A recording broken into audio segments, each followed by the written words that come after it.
We know there's some new people here today, but while you're entering, we wanted to share just a moment of inspiration with you, with looking back on a year we're all glad to have said goodbye to, for many reasons. And then, of course, I'm sure there's some joyful things that happened, which I was reminded of when I said that to my children, and they reminded me that their grandson was born.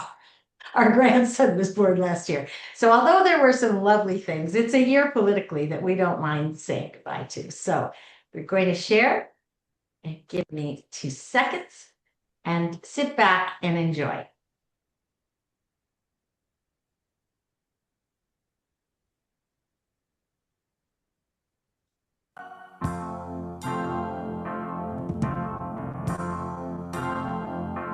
Do you hear the people singing the song of angry men? It is the music of a people who will not be slaves again. When the beating of your heart echoes the beating of the drums, there is a life about to start when tomorrow comes. Will you join in a crusade? Who will be strong and stand with me? Beyond the barricade, is there a world you long to see?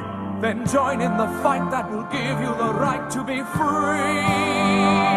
Do you hear the people singing the song of angry men? It is the music of a people who will not be slaves again. When the beating of your heart echoes the beating of the drums, there is a life about to start when tomorrow comes. Will you give all you can give so that a banner may advance? Some will fall and some will live. Will you stand up and take your chance? The blood of the martyrs will water the meadows of France. Do you hear the people singing the song of angry men? It is the music of a people who will not be slaves again. When the beating of your heart echoes the beating of the drums, there is a life about to start when tomorrow comes.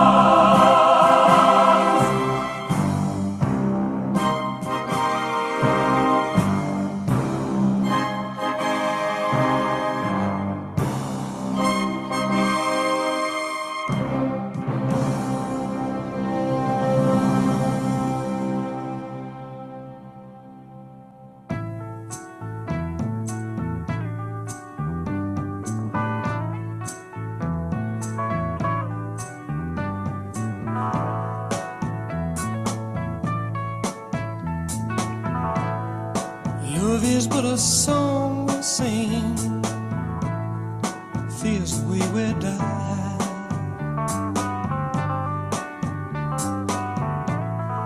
You can make the mountains ring, or make the angels cry.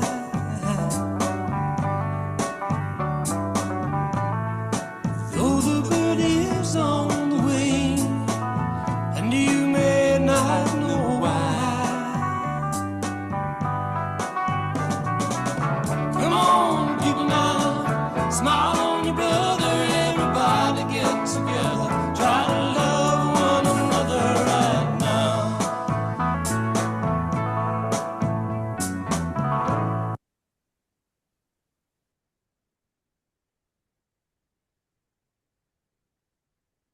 And I think what comes to my mind when we look back is how all of us, all of you stepped up. We stepped up big time. We took the reins again. Go back into February. We were all so down and gloomy. And I know this week has been a really hard week. Every week is a hard week. Each week seems harder than the next. But what gives me solace, and I know Molly too, is that each and every one of you, that we're in this together, that we are community. We're inspired by not only each other, but our communities around the country. And of course, at this point, our hearts are with Minneapolis and our friends and neighbors there, and all the families that are suffering so much. And of course, the loss of Nicole and Alex is just the epitome of the strategy, the tragedy that we're all living through. So today we've come together to in community, which is where we are. It's our happy place right now.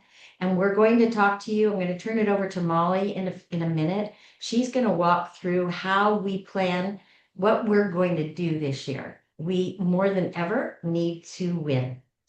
Uh, and I don't think it's hyperbole to say this is a moment where it could be the difference between our democracy and not having our democracy. We all know that that's what really is on the line. When Molly's done, I'm going to go through our programs with you and talk about how we're going to win, how we're going to do it. And then we're going to open it up, take you all off mute so you can ask all the questions you have. And you can also tell us what you think. If you have other ideas of other things that we can do to make us stronger and better, that would we're going to be open to that too. So Molly. Okay, great. Thank you so much, Linda. I'm going to share my screen. Whoops, not that screen. Sorry. Whoopsie. That's what you get for looking something up at the last minute. Okay, let me go back to our deck. Just bear with me just for a moment.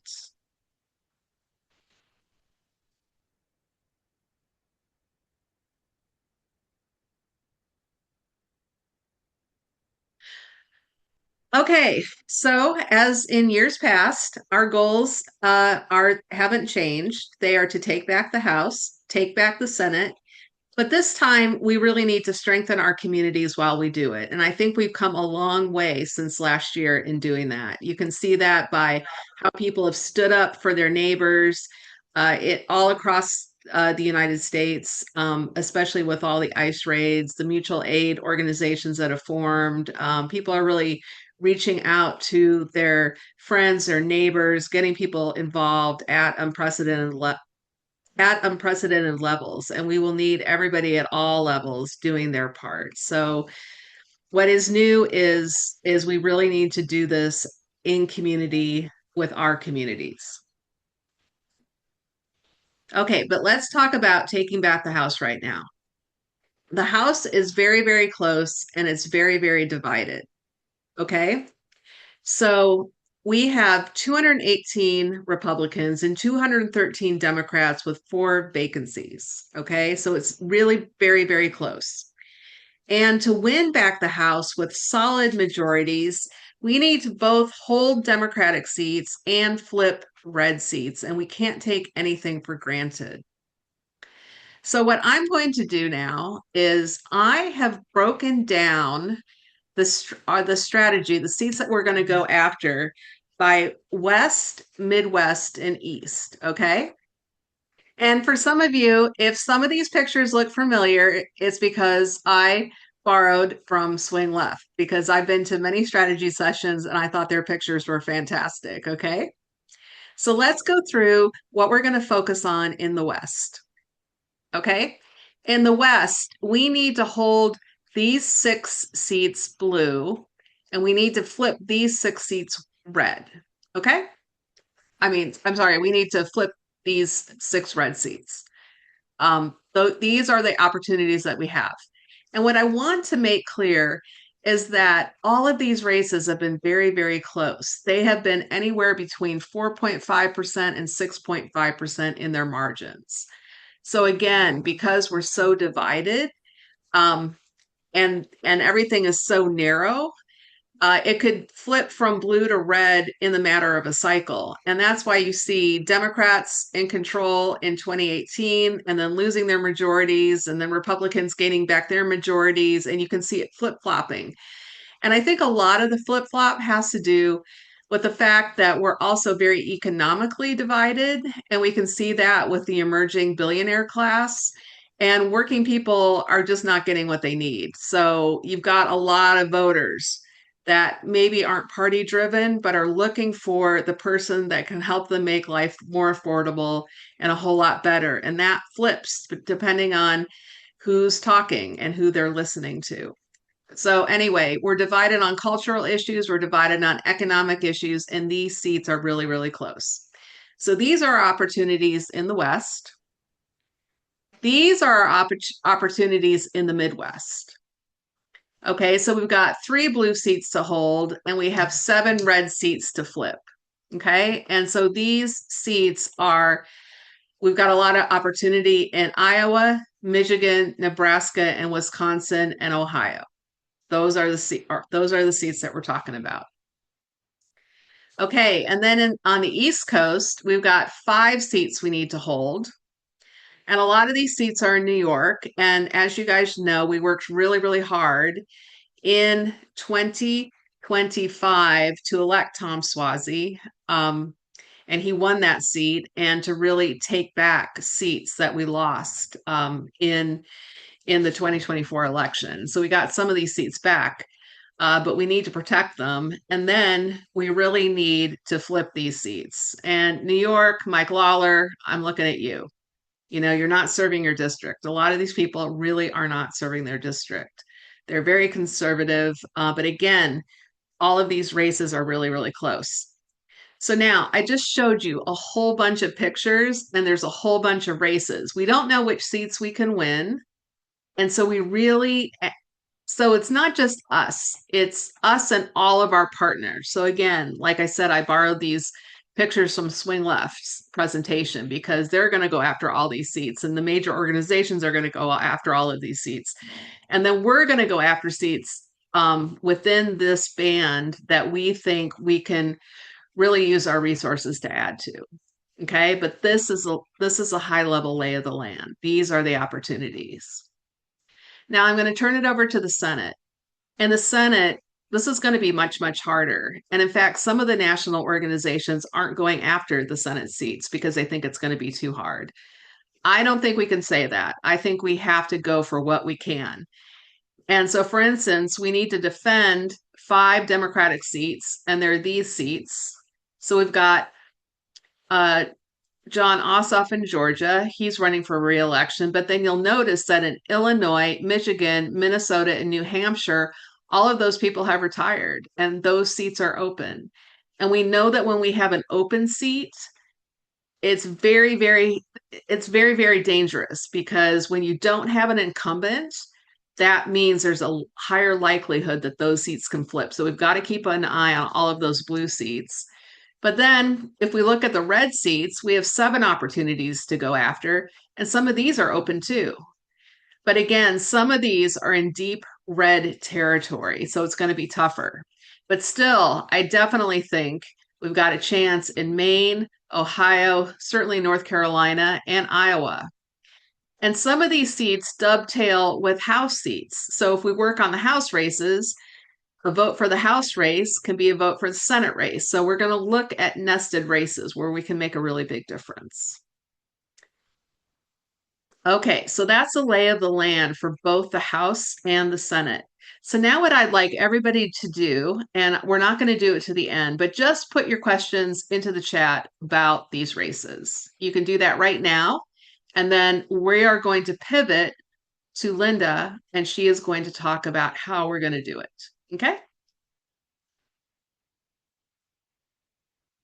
And okay,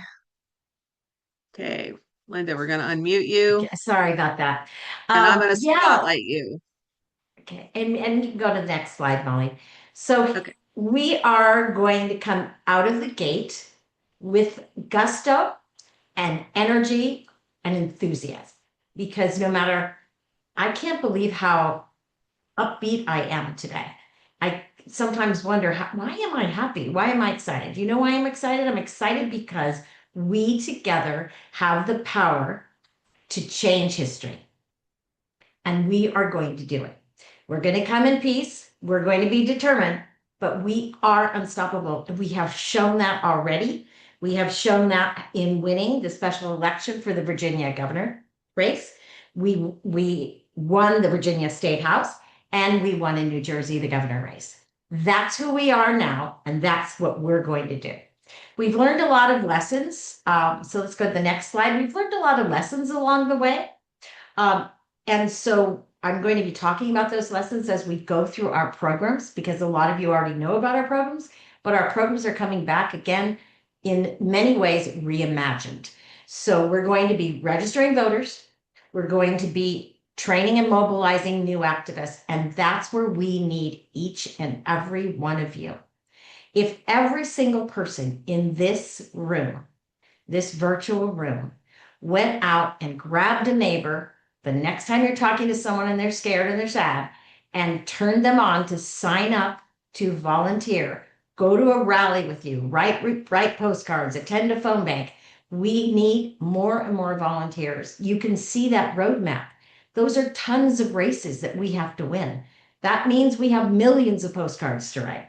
We have hundreds of thousands of phone calls to make. And we have millions of texts to send. So, and at the same time, because we have an absolute madman at the helm of our nation, at the same time, we're running the defensive to win back the House and the Senate. We have to defend and protect our immigrant families and communities. We need to make sure they know their rights, and we have to be out in those streets every chance we can. We cannot give up. And as we come down the line, we're going to see a lot of opportunities to do some things like work stoppage and boycotting. So let's talk about the real live programs, because one of the things that we're proud of at Commit to Democracy are our programs. So let's talk about our postcard program for a moment. And we shall overcome the madness. Sometimes it just feels good. We shall overcome the madness, one voter at a time. By the way, going off script for a moment, if you have a Trump neighbor, really get up the courage to find a way, whether you're bringing them their newspaper or you're commenting on how beautiful their garden is, to find out how they're feeling about armed, masked men in the streets of American cities. I know that that sounds antagonistic, so I'm really working on my delivery. I don't think that would go over well, but I'm really, really wanting to talk to some of our Trump friends and find out where they are in this journey. And if you ever do and have something to share about that, please send it to us at committodemocracy@gmail.com, because we'd like to start to tell the evolving story of that. At CTD, we wrote over 1.8 million postcards in the years just 24 and 25. I can't say what our goal is right now, because I think our postcard leaders that are on the line, many of you would faint, but I'm just putting out there that I think we should be looking at tripling and quadrupling our volumes if we're going to win. And we can't do that unless we triple and quadruple our volunteers. We have 50 CTD hubs. And I said local hubs from California, where many of our hubs are, but we also have hubs in Minneapolis, in Virginia, in New York, in Philadelphia, and we're growing more every day. Again, recruitment. If you have a friend or a family member living in these swing states, we need to get our hubs there, because our hubs do more than postcards right now, which you're going to learn in a moment. Just the other day, someone on this call, Charlene, hi Charlene, recruited her daughter to set up a hub in Truckee, California. So if Charlene can do it, you can do it too. Let's get people on the ground, because that was something we learned. It's all local. So although we can have influence in the other areas, building a presence in all of our hub, in all of our states where we are trying to win, that is important too. We partner with many organizations to do our postcard scripts with them. Field Team 6, Activate America, Progressives to Swing States, Center for Common Ground. And in addition, we also have our own voter list and create our own campaigns when we want to go after a seat that there is not a campaign for, or we want to do a campaign in a hub where we are. Next slide. And now I'm pleased to announce that we are bringing back phone banking now in 2026. It is up and running. You can sign up today on Mondays and Wednesdays from 3 to 5. And our phone banks, we're incredibly proud of them and our phone bank leaders, because they make phone banking easy, fun, and they will hold your hand and walk you through it and make sure that you enjoy the phone bank experience. Another key learning. We know that talking to voters is really important. In this time where people are scared, where people are divided, where people aren't getting the truth, a phone call from a fellow American is really an important touchstone. for becoming an informed voter. And our strategy now is much more having a conversation, not just coming out with a stilted script that someone told you to read. So come to our phone banks. Molly's in charge of that program, and she's going to be, and CTD, under the leadership of Molly and the phone bank leaders, are going to be partnering with other organizations to make sure that we have opportunities. And the first opportunity is to call for the Wisconsin Supreme Court election, which happens in April. Next slide.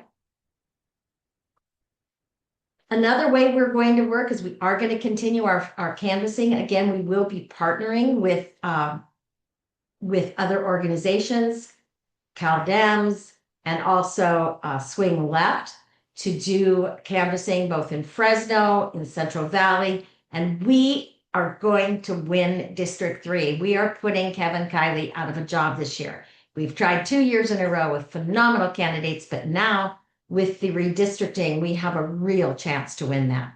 And what is canvassing? So we fall under the umbrella of other organizations that have this really wrapped up, where they have the routes and they have the tentative script that we can use as we're going out and feed off of. But CTD adds that other level of love. We provide a leader. We post it on our website. We arrange carpools. We find a central meeting place. We feed you morning snacks. We keep you safe and make you feel that you are not alone. And we always go in couples or in partners. And then we have lunch together and share our experience before we drive home. So this will be beginning in March. As I said, the phone banking has already started. And I didn't say that postcarding started 2 weeks ago. And we already have over 80,000 orders and names out distributed. So we're off and running with postcards and phone banking and canvassing in March. And then the one thing, the next slide, please. Okay. So here's our hubs. It's a lot there, but we wanted to make sure that you saw that we're expanding. And in each of our hubs, we are recruiting. Our hubs are no longer postcards, where we started by delivering postcards on porches. But now hubs are, our leaders are recruiting people to go to rallies, help with immigrant support, come to workshops, become more, and get involved with other grassroots and indivisibles throughout in their areas themselves. So I will send this out with you so you can see all the hubs and where we might need your help. If you have not gone to a CTD democracy workshop, we hope you will. We're expanding every day the kinds of things that we're doing here. We're doing it for 2 reasons. 1, we want to help you hone your skills of being an activist. And 2, we want you to be able to be in community and have fun together. So whether you're going to next week, there'll be a workshop where you're going to learn how to make a Mad Hatter sign for your head to wear in your head so you can take all the pictures you want at your next protest, or learning how to write a letter to an editor of a newspaper and get it published, which some of our students have actually done, or it's creating and making a movie.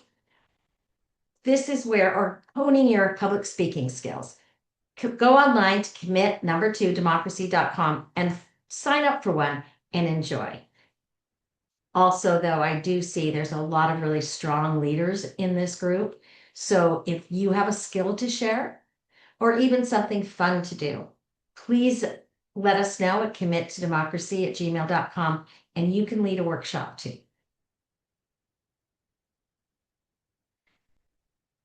While we're here, we're going to have to continue to reach out, speak up, and be loud. At Commit to Democracy, there is no better way than to spend your 9 o'clock coffee break with either myself, Molly, or one of our other amazing leaders. What we do, we get together for 30 minutes. We have a cup of coffee or tea. We discuss the issue of the day. Then we go out and make our phone calls to senators and representatives. In 15 minutes later, maybe 20, we come back, we share the experience, and we go on with our day. You can call on your own, and we offer that opportunity to you as well. But I've found that I do it more if I know I have it on my schedule and it's on my calendar. And somebody else is going to be there to keep me honest. So we hope you'll join us on Mondays and Thursdays at 9. And then in partnership with Indivisible Resistors Contra Costa, we here in the Bay Area are doing a honk and wave every Tuesday and Thursday from 10 to 11:30. You can sign up on our website. We're keeping that presence ever present.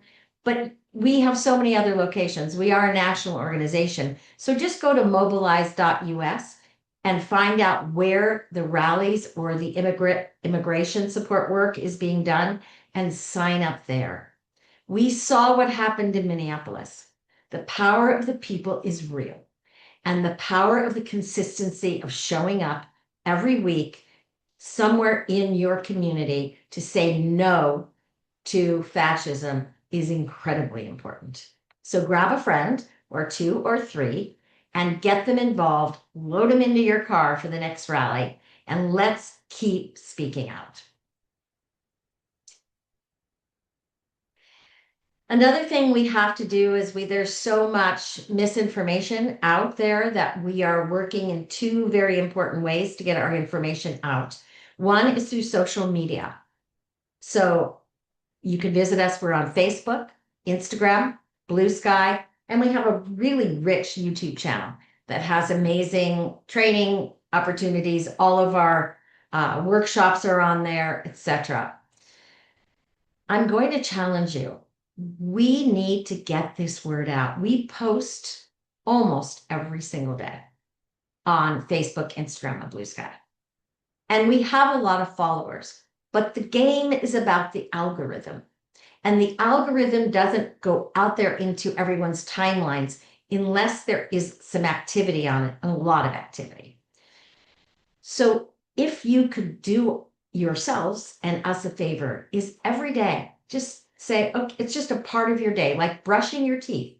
Just go to the website, the Facebook, Instagram, and Blue Sky for Commit to Democracy, and just like it and share it. Just share it with a friend. Our posts are often informational. They're also moving, and we try to keep them inspiring rather than negative, although sometimes we can avoid a little negative poke once in a great while. But if everybody on this call did that, we would see the exposure of our message explode. So that's one little thing you could do that would make the world a better place. And then our farmers markets. In concert with Indivisible, we've been working on getting our leaders out to farmers markets in the area and throughout in hubs across the nation.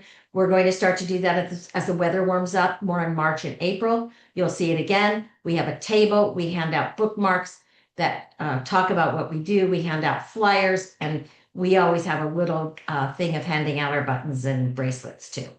So that's what it's very important, this farmers markets. And we're also tabling at rallies wherever we can. And I found myself, it's so rewarding to go up to somebody at a rally and just say, hey, have you heard of Commit to Democracy? Would you like to have more information on it? And people are literally hungry to find something to do. So again, recruiting is really the magic and the way we're going to win. Next slide. In-person events. Last year, we were rich with in-person and virtual events. We had Josh Harder, Eric Swalwell, Robert Hubble, Heather Cox Richardson, Mark Desaulniers. In-person events, we partnered with our friends at IRCC for a wonderful volunteer action fair. We had a Robert Hubble hug, and we also had Laura Nakamura and Mark Desaulniers in person. We plan on doing these again, especially as the weather warms up. So look at our website. Our newsletters come out on Sunday and on Friday, and we'll be telling you all about the upcoming moments. Mark Desaulniers is going to be with us on February 26th at 4 o'clock in a town hall so far. But our lineup for 2026 will be rich and will be announced soon. And then I think we're getting to, here's our partners. We've only listed some of them, but we wanted to really highlight. First of all, we're very grateful for our local partnership with Indivisible Resistors Contra Costa. And all of our partners, what we are is we're partners with people that make us stronger. And it's a mutual two-way street. We have our core competencies, our partners have their core competencies, and we blend them together to be more effective. Our partners at Rossmore Dems we've treasured our Volunteer Blue partners, Activate America, Field Team 6, Progressive Turnout Project, and I won't name all of them, Santa Barbara Indivisible, and there's far more indivisibles. So I don't want to say if you're not on this list, that doesn't mean you're not our partner. It's and more. So thank you to our partners. Again, together we are stronger. Another lesson we learned, and it's wonderful to see so many organizations now collaborating, coordinating, really leveraging each other's strengths. So that's wonderful. And our leaders, I just want to take a moment to shout out to all of you. We have over 60 leaders at Commit to Democracy. We have postcard leaders, phone bank leaders, bakers. Yes, bakers, cookie bakers. They're the best. Our news desks. We have a social media team and a data management team, and we have a graphic design team. Without you, Molly and I could not do what we do. Without you, we would not be the extensive organization we are with 14,000 members and growing strong. And with that, I believe, next slide. Okay, so I'm going to take the next slide, Oh, okay. Linda. Yes, so let me spotlight myself. Okay, so now I'm going to talk a little bit. I'm going to talk about two things. The first thing I'm going to talk about is fundraising. So, what we do at Commit to Democracy is we have all of the programs that Linda talked about. We postcard, we text for Get Out the Vote, we phone bank, and we're going to canvas. And the people that give us the power of those programs, it's not free. It's not free to get lists and scripts and for us to buy the postcards and distribute them to 50 hubs. So that's why what we do is we ask you for money. Now, a lot of you are very generous with us in December during our holiday boutique, and we got off to a great and running start. However, though, we do need funds on a regular basis. I want to do a shout out to all the people that are monthly donors on this call. Monthly donors make us understand how much capacity we have and what we can do. So if you are a recurring monthly donor, I want to say thank you. You can also donate to us by going to our store and stocking up on swag. Linda and the team of folks that create that swag do a fantastic job. We've got No Kings coming up. You can get your No Kings t-shirt. And believe me, those shirts are really popular. So many people ask me where they can get their shirts. So if you'd like to make your donation by getting something in return, you can go to our store. We're going to ask you to participate in our fundraisers when we hold them, especially the ones that Linda throws at her house, because that takes a lot of effort on a lot of people's parts. And those are the ways that we make a lot of the money that we need for the year. You can also host a fundraising party on your own for CTD. So, for instance, if you have a postcard party at your house, all you need to do is put this QR code on the table and ask people to donate for the cost of the postcards and to help our organization thrive. And you can also ask your friends and family to donate as well. So, I know we don't really like to talk about fundraising that much. We don't want to be one of these organizations that asks you for money every time you come to something because we want you to come to something. On the other hand, I do want to stress that during our strategy town hall, money does make it possible for us to do the work that we do. Okay, so here's my ask of you today. If you haven't been able to give us a gift in January, why don't you start off your year and you can take out your phone and you can just take a picture of that QR code. Or you don't have to take out your phone right now. You can also, we're going to send this presentation to you. You can take a picture of that QR code. You can also go to our website and donate. And our action blast is coming out tomorrow. You could donate that way too. But in the next 48 hours. We'd love to see people who haven't had a chance to donate this year start off the year by giving us a donation of any size. Your participation in donating is more important than the size of the money. We really would like it if all of our members made an annual donation. So that's our plea today. Let's get this year started off right. And if you haven't had a chance to donate, you can make that donation now. Okay, so that's our ask for today. Now I'm going to move past fundraising. Okay, March 28th is the next No Kings. I'm super excited about it. So the first No Kings, I believe, had 4 million people. The next No Kings, I think, had 10 million people or maybe 11 million people. Why don't we bust it out and try to get 20 million people to No Kings? After everything that's happened in Chicago and Minneapolis and Los Angeles and Portland, in Charlotte, North Carolina, Memphis, Tennessee, with this administration's illegal and brazen attack of immigrants in our communities, I think we can do it. But what it is going to require for us to gather your people, gather all of your people, gather people on your block, gather people on your neighborhood. In fact, I'm thinking about making a yard sign and sticking it out in front of my house. Right